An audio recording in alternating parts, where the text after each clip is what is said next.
si vous voulez, ce genre-là. Le problème pour les historiens de la bande dessinée, c'est que les 5600 dessins retouchés, c'était quoi? Parce qu'ils étaient retouchés sur les originaux. Hein. Donc éventuellement, si on a encore les originaux, on voit que là, ça a été découpé, qu'il y a eu de la gouache blanche, etc. Ils ne sont pas parus. Donc tout ça ne laisse pas de traces, sauf, et c'est les exemples que je vais vous montrer, pour des histoires qui sont parues avant le Comics Code et qui ont été rééditées après.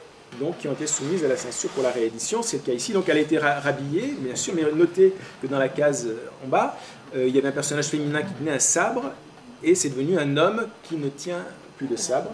Là, on était en 1946 pour la version de gauche, 1955 pour la version de droite. Un romance comics de 54, dessiné par une femme, Alberta Tooks. Alors le sol a été nettoyé, donc pareil, paru avant, paru après. Sol nettoyé, la dame est bien sûr à une tenue plus décente, elle se tient mieux. L'homme ne tient plus la femme dans ses bras à l'arrière-plan. Et il y avait un baiser à droite, là, et la dame se contente de chanter. Il y a des petites notes de musique qui sortent de sa bouche. Une bande dessinée de super-héros très populaire à l'époque, Plastic Man. C'était du super-héros avec beaucoup d'humour. Alors je vous ai mis une page parue en 54 à gauche, rééditée en 56. Plastic Man, corps caoutchouteux, combattait l'homme miroir, et avec sa main miroir, il file des coups comme ça, il le découpe en lamelles, et donc ça fait un tas de spaghettis au sol. Et vous voyez, dans la réédition, il n'y a plus rien au sol. Et dans la page suivante, en haut, on voyait Plastic Man en charpie qui se remettait très bien dès la case suivante. Dans la réédition, il avait disparu.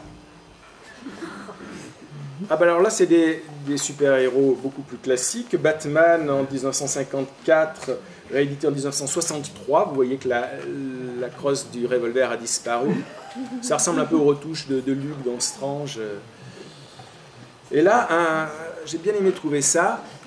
Grâce à des comics numériques que j'ai téléchargés sur Internet, j'avais la version d'origine qui est de 54 également. Donc on a une onomatopée qui a disparu.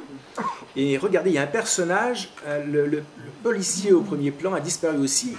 Il fuyait devant le gorille, le lâche. Ça montrait un policier lâche. Il supprime la sacralité du mariage. Mais il y a encore des problèmes concernant les couples. Voilà l'histoire de Howard the Duck en 75. Donc là, c'est Steve Gerber et Frank Brunner. Gerber le scénariste, Brunner le dessinateur. Ils avaient soumis la version de gauche où Howard est au lit avec sa petite amie Beverly. Et on a demandé à ce qu'il ne soit pas au lit. Alors, vous allez me dire, c'est quoi dans le code? Moi, à mon avis, ça pouvait être anormalité sexuelle. Et ils ont vu de la zoophilie, c'est vrai.